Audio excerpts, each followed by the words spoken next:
Business ಅನ್ನುವಂಥದ್ದು ಒಂದು ಮಗುಗೆ ಜನ್ಮ ಕೊಟ್ಟ ಹಾಗೆ. ಸರ್ ನಾನು ಇವತ್ತು 1 ಕೋಟಿ ಹಾಕ್ಬಿಟ್ಟಿದ್ದೀನಿ ಅಥವಾ 1 ಲಕ್ಷ ಹಾಕ್ಬಿಟ್ಟಿದ್ದೀನಿ. ಒಬ್ಬೊಬ್ರು 27 ಲಕ್ಷ ಇನ್ವೆಸ್ಟ್ ಮಾಡಿದ್ವಿ. ರಾಯಚೂರಲ್ಲಿ ಬಿಜಾಪುರ್ಗೆ ಹೋಗಿ ಇಲ್ಲ ಗುಲ್ಬರ್ಗಗೆ ಹೋಗಿ ನಾನು ಅವಾಗಲೇ ಮೀಡಿಯಾದವ್ರನ್ನ ತುಂಬಾ ಹೊಗಳಿದೆ. ಬೇರೆಯವ್ರನ್ನ ಕಾಪಿ ಮಾಡಿಕೊಂಡು ಬೇರೆಯವರಿಂದ ಇನ್ಫ್ಲೂಯೆನ್ಸ್ ಆಗಿ ಅಷ್ಟೇ ಸಿಂಪಲ್ ಆಗಿ ಒಂದು 4-6 ರೆಸ್ಟ್ ರೂಮ್ಸ್ ಮಾಡಿಸಿದ್ವಿ. ಆನೆಗಳ ಕಾಟ, ನಮ್ಮಲ್ಲಿ ಯಾರು ಫೆನ್ಸಿಂಗ್ ಇಲ್ಲ. 100 ಕಿಲೋಮೀಟರ್ ಹೋಗ್ಬೇಕು ಪವರ್ ಸಿಕ್ಬೇಕು ಅಂತ ಹೇಳಿದ್ವಿ. ಹೆಂಗ್ ನಡೆಸ್ತಾ ಇದ್ದೀರಾ ಬಿಸ್ನೆಸ್ ಅಂತ ಕೇಳೋರು. ಫುಲ್ ಆಗ್ಬಿಟ್ಟಿದೆ ನಮ್ದು, ಫುಲ್ ಆಗ್ಬಿಟ್ಟಿದೆ. ನನ್ನನ್ನು ಯಾವತ್ತೂ ಕ್ವಶನ್ ಮಾಡ್ತಾ ಇರ್ಲಿಲ್ಲ. ಮತ್ತೆ ಅದ್ರ ಹಿಂದ್ಗಡೆ ಪಾತ್ರೆ ಒಳಗೆ ಜಾಗ ಇರುತ್ತೆ, ಸ್ವಲ್ಪ ದಿನ ಅಲ್ಲಿ ಇರಿ. ಸೊ ಬರುವಂತ ದುಡ್ಡಲ್ಲಿ ಸ್ವಲ್ಪ ತೆಗ್ದಿಟ್ಬಿಟ್ಟು ಅಥವಾ ಬರೀ ಒಂದು 1 ಲಕ್ಷ 2 ಲಕ್ಷದಲ್ಲಿ ಏನಾದ್ರು ಮಾಡ್ಬೋದಾ ಅಂತ ಅನ್ಬಿಟ್ಟು. ಯಾವಾಗ್ಲೂ ಅಷ್ಟೇ ಎಲ್ಲರೂ ಹೇಳ್ತಾರಲ್ಲ 1 ಕೋಟಿ ಮಾಡೋದು ಕಷ್ಟ.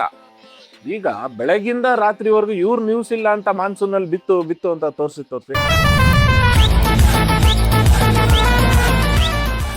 ನಮಸ್ಕಾರ, welcome to mind your business with Suhas podcast. ನಮ್ಮ ಹಿರಿಕರು ಮುಂಚೆ ಬದುಕಕ್ಕೆ ಅಂತ ಸ್ವಲ್ಪ ದುಡಿತಾ ಇದ್ರು, ನೆಮ್ಮದಿಯಾಗಿದ್ರು. ಆದ್ರೆ ನಾವು ದುಡಿಯೋಕೆ ಅಂತಾನೆ ಹುಟ್ಬಿಟ್ಟಿದೀವಿ ಅಂತ ಅನ್ಸುತ್ತೆ. ಕಾಂಕ್ರೀಟ್ ಕಾಡಿನ ಮಧ್ಯದಲ್ಲಿ ನಾವು ಮನುಷ್ಯರು ಈಗ ಮೆಷಿನ್ಗಳಾಗ್ಬಿಟ್ಟಿದೀವಿ. ಅಟ್ಲೀಸ್ಟ್ ಮೆಷಿನ್ಗಳಿಗಾದ್ರೂ ಸ್ವಲ್ಪ ಏನಾದ್ರೂ ಪುರ್ಸೊತ್ ಸಿಗತ್ತೆ ಅನ್ಸುತ್ತೆ, ನಮಗಂತೂ ಇಲ್ಲ. ಇನ್ ಕೇಸ್ ದೇಹ ಸೈಲೆಂಟ್ ಆಗಿದ್ರು ಕೂಡ ಮೈಂಡ್ ವರ್ಕ್ ಮಾಡ್ತಾನೆ ಇರುತ್ತೆ. ಹೀಗಾಗಿ ನಾವು ಈಗ ಪರಿಸರನ ಹುಡುಕೊಂಡು ಹೋಗೋದಕ್ಕೆ ಶುರು ಮಾಡಿದ್ದೇವೆ. ಅಲ್ಲಿ ನೆಮ್ಮದಿಯನ್ನ ಕಂಡ್ಕೊಳ್ಳೋಕೆ ಶುರು ಮಾಡಿದ್ದೇವೆ. ಇವತ್ತಿನ ನಮ್ಮ ಗೆಸ್ಟ್ ಆಫೀಸ್ ರೂಮ್ ಅಲ್ಲಿ AC ಹಾಕೊಂಡು ಕುತ್ಕೊಂಡು ಬಿಸ್ನೆಸ್ ಮಾಡೋದಿಲ್ಲ, ಪರಿಸರದ ಮಧ್ಯೆ ಇನ್ ನೇಚರ್ ಅವರು ಬಿಸ್ನೆಸ್ ನ ಮಾಡ್ತಾರೆ. ಎಲ್ರಿಗೂ ವೀಕೆಂಡ್ ಅಂತಂದ್ರೆ ಟೆನ್ಷನ್ ನ ರಿಲೀಸ್ ಮಾಡ್ಕೋಬೇಕು ಅಂತ ಇಷ್ಟಪಡ್ತಾರೆ. ಆದ್ರೆ ಇವರಿಗೆ ವೀಕೆಂಡ್ ಬಂತು ಅಂತಂದ್ರೆ ಟೆನ್ಷನ್ ಸ್ಟಾರ್ಟ್ ಆಗುತ್ತೆ. ಅಡುಗೆ ಮನೆಯಲ್ಲಿ ಉಪ್ಪು ಖಾಲಿ ಆಗಿರ್ಲಿ, ಬಾತ್ರೂಮ್ ಅಲ್ಲಿ ನೀರು ಬರದೇ ಇರಲಿ, ಸೌದೆ ಖಾಲಿ ಆಗಿರ್ಲಿ, ಗ್ಯಾಸ್ ಖಾಲಿ ಆಗಿರ್ಲಿ, ಪ್ರತಿಯೊಂದಕ್ಕೂ ಅದರದೇ ಆದಂತಹ ಟೆನ್ಷನ್ ಇರುತ್ತೆ. ಅದನ್ನೆಲ್ಲ ಅವ್ರು ಅರೇಂಜ್ ಮಾಡ್ಕೋಬೇಕು, ನಿಂತು ಅದನ್ನೆಲ್ಲ ನೋಡ್ಕೋಬೇಕಾಗತ್ತೆ. 3 ಜನ ಚಡ್ಡಿ ದೋಸ್ಗಳು ಒಂದಿನ ಚಿತ್ರಾನ್ನ ತಿಂತ ಹರಟೆ ಹೊಡಿತಾ ಜೀವನದಲ್ಲಿ ಏನಾದರೂ ದಬಾಕ್ಬೇಕು ಅಂತಂದ್ಬಿಟ್ಟು ತುಂಬಾನೇ ಡಿಸ್ಕಷನ್ ಮಾಡುವಾಗ ಅವ್ರಿಗೆ ಬಂದಂಥ ಐಡಿಯಾನೇ ರೆಸಾರ್ಟ್ ಮಾಡಬೇಕು ಅಂತ. ರೆಸಾರ್ಟ್ ಮಾಡೋದು ಅಷ್ಟೊಂದು ಈಸಿನಾ? ಬನ್ನಿ ಅವ್ರನ್ನೇ ಕೇಳೋಣ. Let's welcome mister Rudresh and mister Rajani. Rudresh ಅವರು ಹಾಗೂ ರಜನಿ ಅವರು ಇವರ ಇನ್ನೊಬ್ಬ ಫ್ರೆಂಡ್ ಕಮ್ ಪಾರ್ಟ್ನರ್ ಯೋಗಿ ಅವರು ಅಪ್ಸ್ಕ್ಯಾಂಡ್ ಆಗಿದ್ದಾರೆ. ಅವ್ರನ್ನ ಹುಡುಕೊಡಿ ಅಂತ ಅಂದ್ಬಿಟ್ಟು ಎಲ್ಲ ಕಡೆ ಪೋಸ್ಟ್ ಹಾಕೊಂಡ್ ಬಂದಿದ್ದೀವಿ. Sir, welcome to mind your business podcast. ಖುಷಿ ಆಯ್ತು ನೀವು ಬಂದಿದ್ದಕ್ಕೆ. ನಮಸ್ಕಾರ ಸುಹಾಸ್. ನಮಸ್ಕಾರ ಸರ್. ಇವತ್ತಿನ ಈ ನಮ್ಮ ಪಾಡ್ಕಾಸ್ಟ್ ಸೆಟಪ್ ನೀವು ನೋಡಿದ್ರೆ ನಿಮ್ಗೆ ಅನ್ಸ್ಬೋದು, ನಾವು ಕೂಡ ಪರಿಸರದ ಮಧ್ಯದಲ್ಲಿ ಇದ್ದೀವಿ. ಎಲ್ಲ ಗಿಡ ಮರಗಳು, ಹಕ್ಕಿಗಳ ಕಲರವ ಹಾಗೂ ನೀರು. ಈ ಟಸ್ಕರ್ ವ್ಯಾಲಿಯ ನಿಸರ್ಗ, ಅದರ ಸವಿ, ಅದರ ಖುಷಿ, ಅದರ ನೋಟ ಹೇಗಿದೆ ಅಂತ ನಿಮ್ಗೆ ತೋರ್ಸೋಣ ಅಂತ ಈ ರೀತಿ ಸೆಟಪ್ ಮಾಡಿದೀವಿ. ಮೋಸ್ಟ್ಲಿ ನಿಮಗೆ ಖುಷಿ ಆಗ್ಬೋದು ಅನ್ಸುತ್ತೆ. ಖುಷಿ ಆಯ್ತು ಅಂತಂದ್ರೆ ದಯವಿಟ್ಟು ಕಮೆಂಟ್ ಮಾಡಿ. ಸರ್, ಮೊದಲಿಗೆ ನಿಮ್ಮ ಪರಿಚಯ ಹೇಳಿ, ಹಾಗೆ ನಿಮ್ಮ ಗೆಳೆತನದ ಬಗ್ಗೆ ಹೇಳಿ. ನಮಸ್ಕಾರ ಸುಹಾಸ್. ನಾನು ನಿಮ್ಮ ಚಾನೆಲ್ನ ತುಂಬಾ ದಿವಸದಿಂದ ಫಾಲೋ ಮಾಡ್ತಾ ಇದ್ದೀನಿ.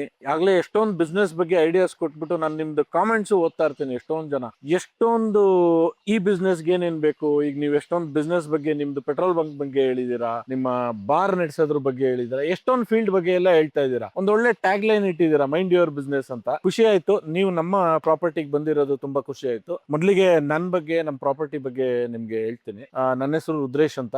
ನಾನು, ನಮ್ಮ ಇಬ್ರು ಪಾರ್ಟ್ನರ್ಸ್ ಎಲ್ಲರೂ ಕ್ಲಾಸ್ಮೇಟ್ಸ್. ನಾವು ರಜನಿಕಾಂತ್ ಅಂತ, ಇವರು ಇನ್ನೊಬ್ರು ಅಪ್ಸ್ಕ್ಯಾಂಡ್ ಆಗಿದ್ದಾರೆ ಅಂತ ಹೇಳಿದ್ರಲ್ಲ, ಅವ್ರೀಗ ಫಿಲ್ಮ್ ಶೂಟಿಂಗ್ ಅಲ್ಲಿ ಇದ್ದಾರೆ. ಪ್ರೊಡ್ಯೂಸರ್ ಕೂಡ is A director and story writer Yogesh. Shooting ಅಲ್ಲಿ ಅವರು ಬಿಸಿ ಇರ್ತಾರೆ. ಸೊ ಈಗ ಎಡಿಟಿಂಗ್ ಸ್ಟೇಜ್ ಅಲ್ಲಿ ಇದ್ದಾರೆ. ಸೊ ಹಂಗಾಗಿ ಅವರು ಬಿಸಿ ಇರೋದ್ರಿಂದ ಬಂದಿಲ್ಲ. ಇದು tusker valley is A nature stay. ನಾನು ರೆಸಾರ್ಟ್ ಅಂತ ಹೇಳಕ್ ಇಷ್ಟಪಡೋದಿಲ್ಲ.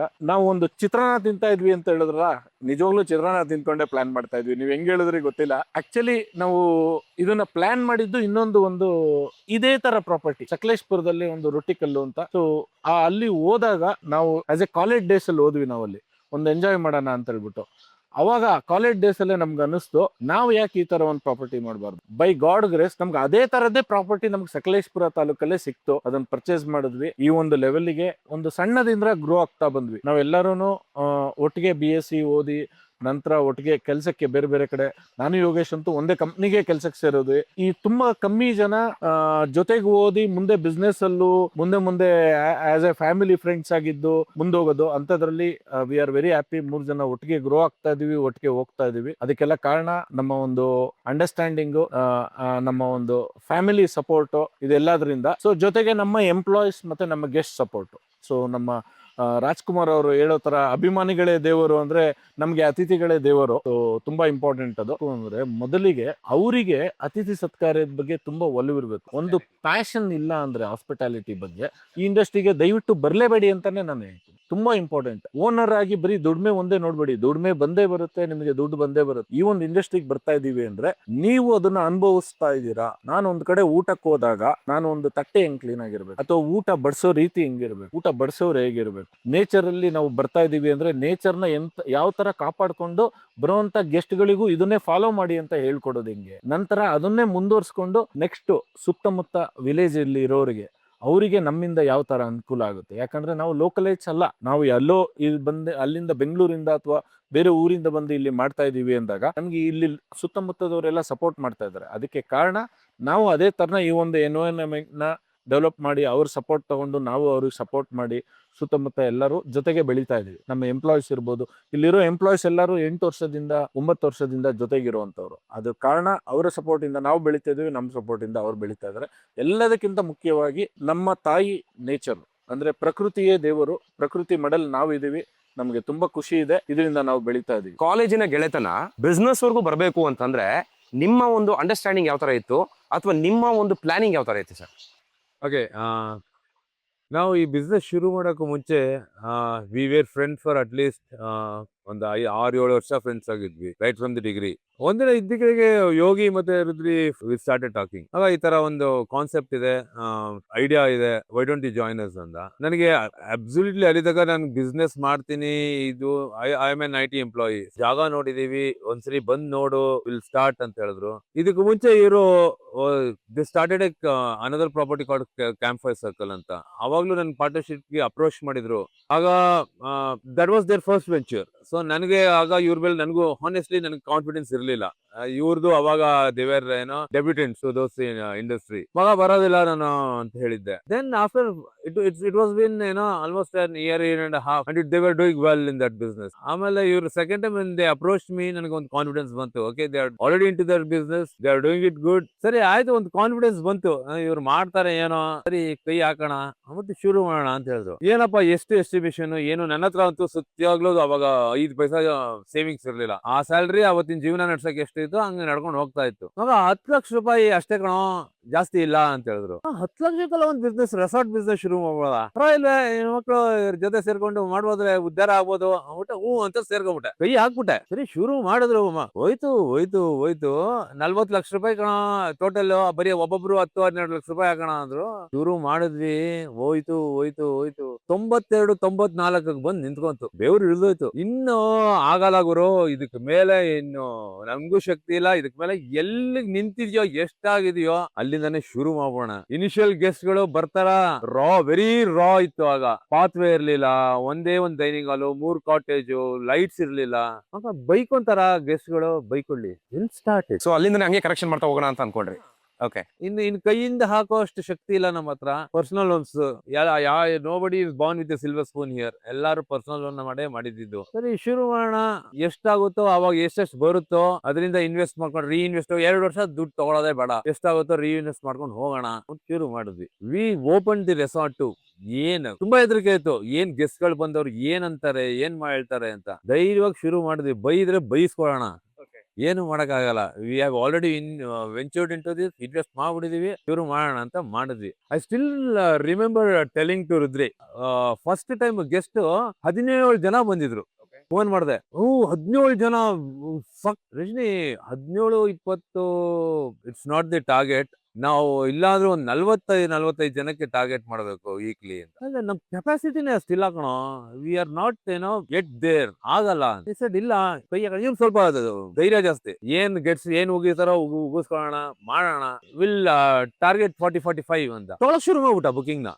ನಾನು ಹೇಳ್ತಾ ಇದ್ದೆ, ಅಷ್ಟ ಆಗಲ್ಲ ಕಣೋ, ಕೆಪಾಸಿಟಿ ಇಲ್ಲ ನಮ್ ಕೈಲಿ ಅಂತ. ತಗೊಳ್ಳೋಣ ಕಣ, ಮಾಡೋಣ ಅಂತ.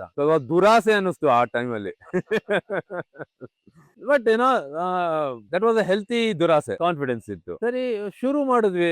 Then 40 now we are accommodating around 100-110 people. We have seen over the years, we have seen slowly, we have grown up slowly. ಒಂದೇ ಸಮನೆ ಬೂಮ್ ಅಂತ ಬೆಳೆದಿಲ್ಲ ನಾವು. And I know there are still lot of scopes for the improvements and we are doing it slowly. ಇಲ್ಲಿ ಇವ್ರು ಹೇಳ್ದಂಗೆ ಆ ಒಂದು 17 ಜನ ಅಥವಾ ಫಸ್ಟ್ ನಾವ್ ಏನ್ ಸ್ಟಾರ್ಟ್ ಮಾಡಿದ್ವಲ್ಲ ಸುಹಾಸ್, ಅವಾಗ ಇದ್ದಿದ್ ಚಾಲೆಂಜಸ್ ಈಗ ನೆನ್ಸ್ಕೊಂಡ್ರೆ ನಗು ಬರುತ್ತೆ, ತುಂಬಾ ನಗು ಬರುತ್ತೆ. ಫಸ್ಟ್ ಈ ಜಾಗ ತಗೊಂಡಾಗ ಈ ಊರವರೆಲ್ಲ ನಗಾಡ್ತಾ ಇದ್ರು, ಯಾರು ಹುಚ್ಚನನ್ ಮಕ್ಳು ಇಲ್ಲಿ ಬಂದ್ ಜಾಗ ತಗೊಂಡು ಇವ್ನು ಯಾರೋ ಇಲ್ಲಿ ರೆಸಾರ್ಟ್ ಓಪನ್ ಮಾಡ್ತಾ ಇದ್ನಲ್ಲ ಅಂತ. ಯಾಕೆ ಅಂದ್ರೆ ಈ ಜಾಗ ಬಂದು ಜೇಡಿಗದ್ದೆ ಅಂತ, ಸಕಲೇಶ್ಪುರ ತಾಲೂಕಲ್ಲಿರೋದು ಜೇಡಿಗದ್ದೆ ಅಂತ ಹೇಳ್ಬಿಟ್ಟು. ಇಲ್ಲಿ ಒಂದು 8 ಮನೆ ಇತ್ತು. ಆ 8 ಮನೆನು ಇಲ್ಲಿಂದ ಖಾಲಿ ಮಾಡ್ಕೊಂಡು ಹತ್ತಿ ಹೋದ್ರು. ರೀಸನ್ ಯಾಕೆ ಅಂದ್ರೆ ಇಲ್ಲಿ ಆನೆ ಕಾಟ, ನಿಮ್ಗೆ ಏಲಕ್ಕಿ ಜಾಸ್ತಿ ಬೆಳೀತಾ ಇದ್ದಿದ್ದು ಜಾಗ ಮತ್ತೆ ಭತ್ತ ಬೆಳೀತಾ ಇದ್ದಿದ್ದ ಜಾಗ. ಆನೆ ಕಾಟಕ್ಕೆ ಲೋಕಲ್ ಅವರೇ ಎದುರ್ಕೊಂಡು ಮನೆ ಎಲ್ಲ ಶಿಫ್ಟ್ ಮಾಡಿದ್ರು. ಅದು ಒಂದ್ ಮನೆ ಮಾತ್ರ ಇಲ್ಲಿ ಒಬ್ರು ಇದ್ರು ಅಷ್ಟೇ, ವಿಶ್ವನಾಥ್ ಅಂತ, ಅವ್ರ ಮನೆ ಮಾತ್ರ ಇದ್ರು ಅಷ್ಟೇ. ಇನ್ ಯಾರು ಊರವರು ಬರಕ್ ಎದುರ್ತಾ ಇದ್ರು. ಇನ್ನ ರೋಡ್ ಅಂತೂ ಕೇಳಲೇಬೇಡಿ, ನೀವು ಇವತ್ತೇನ್ ರೋಡ್ ಅಲ್ಲಿ ಬಂದಿದ್ದೀರಲ್ಲ ಆ ಕ್ರೆಡಿಟ್ ಬೇರೆನೇ ಇದೆ, ಅದು ಹೇಳ್ತೀನಿ ನಿಮಗೆ ಮುಂದೆ. ಸೊ ಇಲ್ಲಿ ನಾವು ರೆಸಾರ್ಟ್ ಮಾಡಿದಾಗ 17 ಜನನ ಕರ್ಕೊಂಡ್ ಬಂದಿದ್ದು ಎಲ್ಲಿಂದ ಗೊತ್ತಾ, 3.5 ಕಿಲೋಮೀಟರ್ ದೂರದಲ್ಲಿ ಅವ್ರ ವೆಹಿಕಲ್ ನಿಲ್ಸ್ಬಿಟ್ಟು ನಾವು ಜೀಪಲ್ಲಿ ಕರ್ಕೊಂಡ್ ಬರ್ತಾ ಇದ್ವಿ. ಇಲ್ಲಿ ರೋಡೇ ಇರ್ಲಿಲ್ಲ. ಸೊ ಇದನ್ನ ನಮ್ಗೆ ಇವತ್ತು ನಾವು ನೆನ್ಸ್ಕೋಬೇಕು ಅಂದ್ರೆ ನಮ್ಮ ಇನ್ನೊಬ್ಬ ಪಾರ್ಟ್ನರ್ ಅಂದ್ರೆ ನಮ್ಮ ಯೋಗೇಶ್ ಇದಾರಲ್ಲ, ಅವ್ರ ಬ್ರದರ್ ಲೋಕೇಶ್ ಅಂತ ಇದಾರೆ. ಈ ಕನ್ಸ್ಟ್ರಕ್ಷನ್ ಅಂತ ಏನ್ ಸ್ಟಾರ್ಟ್ ಆಯ್ತು ಅದೆಲ್ಲ ನೋಡ್ಕೊಂಡಿದ್ದು ಅವ್ರೇನೆ. ಸೊ ಅವಾಗ ಕೈ ಇಷ್ಟು ಜಿಗಣೆ, ಕೈ ಕಾಲೆಲ್ಲ ರಕ್ತ. ಇಲ್ಲಿ ಮಳೆಗಾಲ ಬಂದ್ರೆ ಇರಕ್ಕಾಗಲ್ಲ, ಮಳೆಗಾಲದಲ್ಲಿ ಕೆಲಸ ಮಾಡಕ್ಕಾಗಲ್ಲ. 6 ತಿಂಗಳು ಮಳೆಯಲ್ಲಿ 3rd highest rainfall area Bisle range, Mankanahalli range ಅಲ್ಲಿ ಆ ತರ ಏರಿಯಾದಲ್ಲಿ ಮಳೆಗಾಲದಲ್ಲೂ ಕೆಲಸ ಮಾಡಿಸ್ದ ಲೋಕಿ. ಒಂದಿನ ಇದೇ ಕಾಟೇಜ್ ಕಟ್ಟುವಾಗ ಆನೆ ಒಳಗಡೆ ಬಂದ್ಬಿಟ್ಟಿದೆ. ಆನೆ ಬಂದು ಒಂದು ಗೋಡೆನೆ ಬೀಳಿಸ್ಬಿಡ್ತದು. ಇಲ್ಲಿ ನೋಡ್ತಾ ಇದ್ದಾನೆ ಇವನು, ಸಂಜೆ ಟೈಮ್ ಅಲ್ಲಿನೇ ಗೋಡೆನೆ ಬೀಳಿಸ್ಬಿಡ್ತು ಲೋಕಿ ಇರ್ಬೇಕಾರೆ. ಅಂದ್ರೂ ಯಾವತ್ತು ಧೈರ್ಯಗಳಿಲ್ಲ, ಮಾಡೋಣ ಮುಂದೆ ಬಂದ್ಬಿಟ್ಟಿದೀವಿ ಮಾಡೋಣ ಅಂತ ಹೇಳ್ಬಿಟ್ಟು. ಆಮೇಲೆ ಸ್ಲೋಲಿ 4 ಕಾಟೇಜ್ ಕಟ್ಟಿದ್ವಿ, ಧೈರ್ಯ ಬಂತು. ಬಟ್ ಆದ್ರೆ ಇದನ್ನ ನಾವು ಉದ್ದೇಶ ಸ್ಟಾರ್ಟ್ ಮಾಡಿದ್ದಲ್ಲಿ we need to plan it as a camping ground ಅಂತ. ಇವ್ರು ಹೇಳ್ತಾ ಇದ್ದ ಅಕಾಮಡೇಟ್ ಹೆಂಗ್ ಮಾಡ್ತೀಯ 70 ಜನನ 100 ಜನನ. ಅವಾಗ ತಲೆಯಲ್ಲಿ ಬಂತು, ನಾವ್ ಇರೋದು ನೇಚರ್ ಅಲ್ಲಿ, ಕನ್ಸ್ಟ್ರಕ್ಷನ್ ಎಲ್ಲ ಮಾಡಿ ಹಾಳು ಮಾಡೋದ್ ಬೇಡ, ನೇಚರ್ ನ ರಾ ಆಗಿ ಇಟ್ಕೊಳ್ಳೋಣ. ಬರುವಂತ ಅತಿಥಿಗಳಿಗೆ ನೇಚರ್ ಬಗ್ಗೆ ಎಂಜಾಯ್ ಮಾಡುವಂತದ್ದನ್ನೇ ನಾವು ಹೇಳ್ಬಿಟ್ಟು ಅದನ್ನೇ ಏನಿದೆ ಸತ್ಯ ಹೇಳೋಣ, ಅದೇ ತರನೇ ಬುಕಿಂಗ್ ತಗೊಳ್ಳೋಣ ಅಂತ. So we started camping. ಒಂದು ಟೆಂಟ್ ಅಲ್ಲಿ ಇಬ್ರು ಇರೋ ತರ ಕ್ಯಾಂಪಿಂಗ್ ಸ್ಟಾರ್ಟ್ ಮಾಡಿದ್ವಿ. ಸಿಂಪಲ್ ಆಗಿ ಒಂದು 4-6 ರೆಸ್ಟ್ ರೂಮ್ಸ್ ಮಾಡಿಸಿದ್ವಿ. ಹೊರಗಡೆ ಕ್ಯಾಂಪ್ ಆಗ್ತಾ ಇದ್ವಿ. ರಿಸ್ಕು ಇತ್ತು ಅಲ್ಲಿ, ಆನೆಗಳ ಕಾಟ. ನಮ್ಮಲ್ಲಿ ಯಾರು ಫೆನ್ಸಿಂಗ್ ಇಲ್ಲ. ಎಲ್ಲದಕ್ಕಿಂತ ಮುಖ್ಯವಾಗಿ ಏನ್ ಗೊತ್ತಾ, ಲೈಟೇ ಇಲ್ಲ, ಪವರೇ ಇಲ್ಲ. ನೀವು ಇಲ್ಲಿಂದ 3.5 ಕಿಲೋಮೀಟರ್ ಹೋಗ್ಬೇಕು ಪವರ್ ಸಿಕ್ಬೇಕು ಅಂತ ಹೇಳಿದ್ವಿ. ಅವಾಗಿಂದನೂ ನಾವು ಸೋಲಾರ್ ಅಲ್ಲಿ ಸ್ಟಾರ್ಟ್ ಮಾಡಿದ್ವಿ. Just 1.8 kilowatt solar. ಅವಾಗ ಏನು ವರ್ಕ್ ಆಗಲ್ಲ, ಏನ್ ಸಾಕಾಗೋದಿಲ್ಲ. ಆಮೇಲೆ ಸ್ಲೋಲಿ 15 kV 25 kV ಜನರೇಟರ್ ತಗೊಂಡ್ಬಂದ್ವಿ. ಜನರೇಟರ್ ಅಲ್ಲೇ ರನ್ ಮಾಡಕ್ ಸ್ಟಾರ್ಟ್ ಮಾಡಿದ್ವಿ. ಕಾನ್ಫಿಡೆನ್ಸ್ ಬಂತು. ಎಷ್ಟು ಜನ ಹೆಂಗ್ ನಡೆಸ್ತಾ ಇದ್ದೀರಾ ಬಿಸ್ನೆಸ್ ಅಂತ ಕೇಳೋರು. ಅಂದ್ರೆ ಸುತ್ತಮುತ್ತ ಮೊದಲು ಹೋಮ್ ಸ್ಟೇಸ್ ಇತ್ತು ಇಲ್ಲಿ. ಅವ್ರು ಹೋಮ್ ಸ್ಟೇಸ್ ಅಲ್ಲಿ ಅವ್ರು 20 ಜನ ಬಂದಿದ್ದಾರೆ ಅಂದ್ರೆ ಫುಲ್ ಖುಷು. ಫುಲ್ ಆಗ್ಬಿಟ್ಟಿದೆ, ನಮ್ದು ಫುಲ್ ಆಗ್ಬಿಟ್ಟಿದೆ. ಇಲ್ಲಿ ನಾವು 100 ಜನ ಹಾಕ್ತಾ ಇದ್ವಿ. ನಮ್ಮ ಹತ್ರ ಇರೋದೇ 4 ಕಾಟೇಜ್, ಬಟ್ 100 ಜನ ಎಲ್ಲ ಕ್ಯಾಂಪಿಂಗ್. ನಮ್ 70% ಕ್ಯಾಂಪಿಂಗ್ ಬರೋರು, 30% ರೂಮಿಗೆ ಬರೋರು, ಆ ತರ ರೇಷಿಯೋ ಇತ್ತು. ಸೊ ಆಮೇಲೆ ಸ್ಲೋಲಿ ನಮಗೆ ಒಂದು ಕಾನ್ಫಿಡೆನ್ಸ್ ಬರ್ತಾ ಹೋಯ್ತು. ಬರುವಂತ ದುಡ್ಡನ್ನ ಮತ್ತೆ ಇಲ್ಲೇ ಇನ್ವೆಸ್ಟ್. ಯಾವುದೇ ಒಂದು ಬಿಸ್ನೆಸ್ ಪರ್ಸನ್ಗೆ ನಾನು ಹೇಳೋದು ಅದನ್ನೇ, ಪೇಷನ್ಸ್ ಇಟ್ಕೊಳ್ಳಿ. ನಿಮ್ಮ ದುಡ್ಡು ನಿಮ್ಗೆ ವಾಪಸ್ ಬಂದೇ ಬರುತ್ತೆ. ನಿಮ್ಮ ಪೇಷನ್ಸು, ನಿಮ್ಮ ಪ್ಯಾಷನ್ನು, ಅದ್ರ ಕಡೆ ಗಮನ ಕೊಡಿ. ಅದನ್ನ ಪ್ರೀತಿಯಿಂದ ಮಾಡಿ. ದುಡ್ಡು ರಿಟರ್ನ್ ಬರ್ಲಿಲ್ಲ ಅಂದ್ರೆ ನಾನ್ ಜವಾಬ್ದಾರಿ. ಬೇಕಾದ್ರೆ ಆ ಬಿಸ್ನೆಸ್ ಬಂದು ನಾನು ಮಾತಾಡ. ಪೇಷನ್ಸ್ ಇರ್ಬೇಕು. ನೀವು ಆಗ್ತಿದ್ದಂಗೆ ದುಡ್ಡು ಬರ್ಬೇಕು ಅಂದ್ರೆ ಬರೋದಿಲ್ಲ. It took A time. ಮತ್ತೆ ವೆರಿ ಶಾರ್ಟ್ ಪೀರಿಯಡ್ ಅಲ್ಲೇ ಬಂತು ದುಡ್ಡು, ಇಲ್ಲ ಅಂತಲ್ಲ. ಬೈ ಗಾಡ್ ಗ್ರೇಸ್ ಅದಲ್ಲ, ದೇವ್ರ ದಯೆಯಿಂದ ನಮ್ಮ ಎಲ್ಲ ಎಂಪ್ಲಾಯೀಸು, ನಮ್ಮ ಎಲ್ಲ ಪಾರ್ಟ್ನರ್ಸನ್ನು ನಡೆಸೋವಂಥವ್ರಿಗೆ ಸಪೋರ್ಟ್ ಮಾಡಿದ್ರು. ಟ್ರಸ್ಟ್. ಈ ಪಾರ್ಟ್ನರ್ಶಿಪ್ ಅಲ್ಲಿ ಮೊದಲನೇದು ಬೇಕಾಗಿರೋದು ಏನ್ ಗೊತ್ತಾ, ನೀವು ಯಾರಿಗೆ ಕೊಟ್ಟಿದ್ದೀರಾ ನೋಡ್ಕೊಳ್ಳೋದಕ್ಕೆ ಅವ್ರನ್ನ ನಂಬಿ. ಲೆಕ್ಕ ಏನಾದ್ರು ಕೇಳಿ, ಬಟ್ ಡಿಸಿಷನ್ ನ ನಂಬಿ. ಅದು ನನ್ನ ಇಬ್ರು ಪಾರ್ಟ್ನರ್ಸ್ ಮಾಡಿದ್ರು. ನನ್ನನ್ನು ಯಾವತ್ತೂ ಕ್ವಶನ್ ಮಾಡ್ತಾ ಇರ್ಲಿಲ್ಲ. ಅದು ನನಗೆ ಅನುಕೂಲ ಆಯ್ತು. Free and step by step. ಇವ್ನು ಹೇಳ್ತಾ ಇದ್ದ, ಒಂದೇ ಒಂದು ಡೈನಿಂಗ್ ಹಾಲ್ ಇದೆ, ಆ ಒಂದೊಂದು ಸಣ್ಣ ಹೆಜ್ಜೆ ಇದೆಯಲ್ಲ ಸಖತ್ ಖುಷಿ ಕೊಡ್ತಾ ಇತ್ತು. ಇನ್ನೊಂದು ಡೈನಿಂಗ್ ಹಾಲ್ ಮಾಡಿದ್ವಿ, ಇನ್ನೊಂದು ಕಿಚನ್ ಮಾಡಿದ್ವಿ. ಮತ್ತೆ ಅದ್ರ ಹಿಂದ್ಗಡೆ ಪಾತ್ರೆ ತೊಳೆಯಕ್ ಜಾಗ ಇರ್ತಿರ್ಲಿಲ್ಲ, ಆ ಒಂದು ಪಾತ್ರೆ ತೊಳೆಯಕ್. ಬಿಸ್ನೆಸ್ ಅನ್ನುವಂಥದ್ದು ಒಂದು ಮಗುಗೆ ಜನ್ಮ ಕೊಟ್ಟ ಹಾಗೆ. ಒಂದು ಮಗುನ ನಾವು ಜನ್ಮ ಕೊಟ್ಟು ಹೆರ್ತಿದ್ದಂಗೆನೆ ಇಮಿಡಿಯೇಟ್ ಆಗಿ ಅದಕ್ಕೆ ನಾವು ಓಡುದು ಅಂತ ಹೇಳಕ್ ಆಗೋದಿಲ್ಲ. ಹಾಗೇನೆ ಬಿಸ್ನೆಸ್ಗೂ ಕೂಡ ಅದರದೇ ಆದಂತಹ ಟೈಮ್ ಕೊಡಬೇಕು. ನಾವು ಕೈ ಹಿಡಿದು ಅದನ್ನ ನಡ್ಸ್ಕೊಂಡು ಹೋಗ್ಬೇಕು. ತುಂಬಾ ಜನ ಮಾಡೋ ತಪ್ಪು ಏನು ಅಂತಂದ್ರೆ, ಫಸ್ಟ್ ಎಲ್ಲ ಕ್ಯಾಲ್ಕುಲೇಟ್ ಮಾಡ್ಬಿಡ್ತಾರೆ. ನಾನು ಇಷ್ಟು ದುಡ್ಡು ಹಾಕಿದ್ರೆ ಇಷ್ಟು ಪ್ರಾಫಿಟ್ ಬಂದ್ಬಿಡುತ್ತೆ, ಇಷ್ಟು ಟೈಮಲ್ಲಿ ಬಂದ್ಬಿಡುತ್ತೆ ಅಂತಂದ್ಬಿಟ್ಟು. ಯಾಕೆ ಬೇರೆಯವ್ರನ್ನ ಕಾಪಿ ಮಾಡ್ಕೊಂಡು, ಬೇರೆಯವರಿಂದ ಇನ್ಫ್ಲೂಯೆನ್ಸ್ ಆಗಿ ಅಷ್ಟೇ. ಅದೇ ಅವರು ಅಲ್ಲಿ ಇಳಿಬೇಕು. ಇಳಿದು ಅದಕ್ಕೆ ನೀವು ಸ್ಟ್ರಗಲ್ ಪಡಬೇಕು, ಕಷ್ಟಪಟ್ಟು ಅದಕ್ಕೆ ಬೇಕಾದನ್ನೆಲ್ಲ ಕೊಡಬೇಕು, ಕೈ ಹಿಡಿದು ಇಷ್ಟು ವರ್ಷ ಅಂತ ನಡೆಸ್ಕೊಂಡು ಹೋಗ್ಬೇಕು. ಅವಾಗಷ್ಟೇ ನಿಮ್ಗೆ ಸಕ್ಸಸ್ ಸಿಗೋದು. ತುಂಬಾ ಜನ ಫೇಲ್ ಆಗದೆ ಇಲ್ಲಿ. ದಯವಿಟ್ಟು ಇದೊಂದು ಸ್ವಲ್ಪ ಗಮನಿಸಿ. ಸರ್, ನಾನು ಇವತ್ತು 1 ಕೋಟಿ ಹಾಕ್ಬಿಟ್ಟಿದ್ದೀನಿ, ಅಥವಾ 1 ಲಕ್ಷ ಹಾಕ್ಬಿಟ್ಟಿದ್ದೀನಿ, 10 ಲಕ್ಷ ಹಾಕ್ಬಿಟ್ಟಿದ್ದೀನಿ, ನಾಳೆ ಬಂದ್ಬಿಡ್ಬೇಕು. ಇದನ್ನ ಬ್ಯಾಂಕ್ ಅಲ್ಲಿ ಇಟ್ರೆ 7% ಬಂದ್ಬಿಡುತ್ತೆ, 8% ಬಂದ್ಬಿಡುತ್ತೆ. ಸರ್, ದಯವಿಟ್ಟು ಅದನ್ನ ಯೋಚನೆ ಮಾಡಕ್ ಹೋಗ್ಬಿಡಿ. ನಿಮ್ಮ ಬಿಸ್ನೆಸ್ಗೆ ಹೋಲ್ ಹಾರ್ಟೆಡ್ಲಿ ನೀವು ಟೈಮ್ ಕೊಡಿ.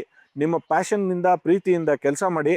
100% ನಿಮಗೆ ರಿಟರ್ನ್ಸ್ ಬಂದೇ ಬರುತ್ತೆ. ಅದಕ್ಕೆ ನಾನೇ ಸಾಕ್ಷಿ. ಬರ್ಲಿಲ್ಲ ಅಂದ್ರೆ ನಾನು ಬಂದು ನಿಮಗೆ ಪ್ಲಾನ್ ಮಾಡ್ಕೊಡ್ತೀನಿ ಹೆಂಗ್ ಮಾಡ್ಬೇಕು ಅಂತ. To add on to his comments, ನೀವು ಎನಿ ಬಿಸ್ನೆಸ್, ವೆದರ್ 5,000 ರೂಪಾಯಿ ಹಾಕಿ, 50 ಹಾಕಿ, 5 ಕೋಟಿ ಹಾಕಿ, any business for that matter, it will hit the bottom 0 at one point of time. ಎಲ್ಲ ಬಿಸ್ನೆಸ್ ಒಂದು ಬಾಟಮ್ 0 ಬರುತ್ತೆ ಗ್ರಾಫ್ ಅಲ್ಲಿ. that bottom zero when it hits, ಅದು ಆ ಪಾಯಿಂಟ್ ಅಲ್ಲಿ it stays there for some time. And ನೀವು many people ಎಲ್ಲಿ ಮಿಸ್ಟೇಕ್ ಮಾಡ್ತಾರೆ ಅಂದ್ರೆ people quit when it hits the bottom zero. You have to hang on to that. ಸ್ವಲ್ಪ ದಿನ ಅಲ್ಲಿ ಇರಿ. You should have enough stability to stay over there when it hits the bottom zero.